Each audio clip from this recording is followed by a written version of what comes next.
Pour gagner du terrain, les promoteurs peuvent se montrer très offensifs.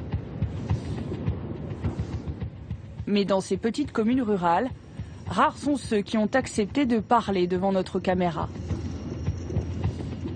Finalement, en Picardie, au royaume des éoliennes, un couple d'agriculteurs est d'accord pour témoigner, après plusieurs semaines de réflexion.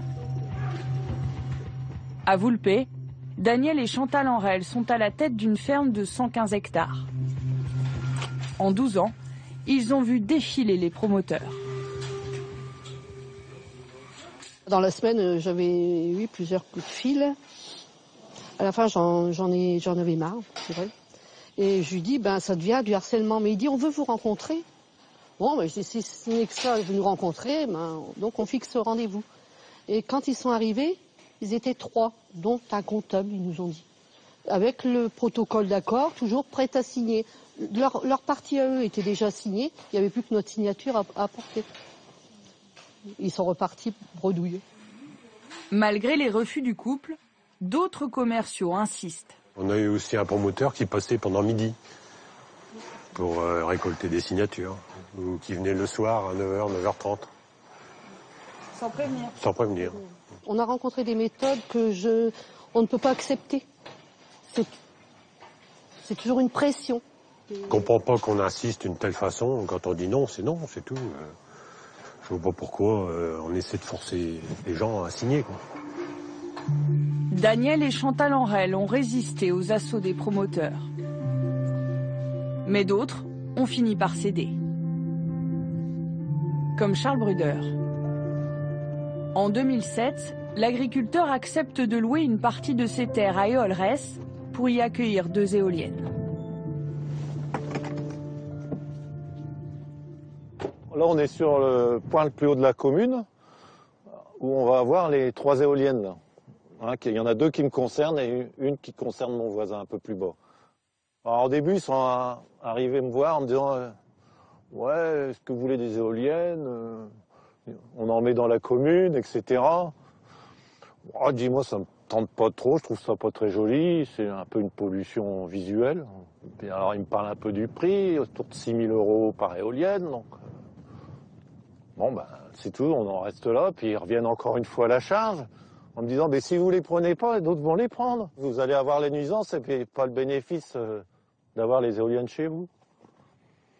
Alors, je voulais pas être non plus l'empêcheur de tourner en rond, quoi. Alors, j'ai fini par accepter sans bien analyser cette promesse de bail, en fait.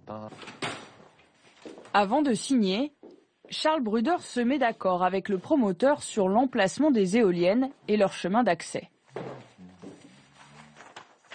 Mais 2 ans plus tard, l'agriculteur découvre que le plan a changé.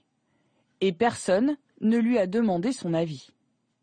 C'est pas normal du tout, c'est malhonnête, quoi. Ils se croient en terrain conquis, quoi. Complètement, hein. Parce qu'on a signé 2 promesses de bail, après ils ont le droit de te faire ce qu'ils veulent, ça va pas du tout, ça. Pourtant, le promoteur est dans son droit. Dans la promesse de bail signée par Charles Bruder, il est écrit noir sur blanc que l'emplacement précis des éoliennes et de tous les équipements et servitudes ne sont pas déterminés. Ce point avait échappé à l'agriculteur. On n'a pas la formation pour analyser des promesses de baux. On n'a pas la formation juridique pour analyser ça, quoi. Mais pour nous, chez nous, une parole, c'est une parole. Et quand on revient sur sa parole, ça, c'est pas admissible, quoi. Le promoteur a-t-il abusé de l'ignorance de l'agriculteur? Nous retournons à Bordeaux, dans les bureaux d'Éolres. Le directeur reconnaît un raté dans la négociation. Il y a effectivement des fois un quiproquo entre ce qui est écrit dans le document et ce qui a été dit oralement, où l'oral finalement pour certaines personnes a au moins autant d'importance que l'écrit, et peut-être l'information orale à un moment donné se perd. En tout cas c'est pas volontaire parce qu'on a, comme je vous dis, aucun intérêt à le faire. On a besoin vraiment d'avoir jusqu'au bout l'accord des propriétaires, des exploitants. L'agriculteur avait alerté le préfet, qui a finalement rejeté le permis de construire. Il n'y aura donc pas d'éolienne chez Charles Bruder.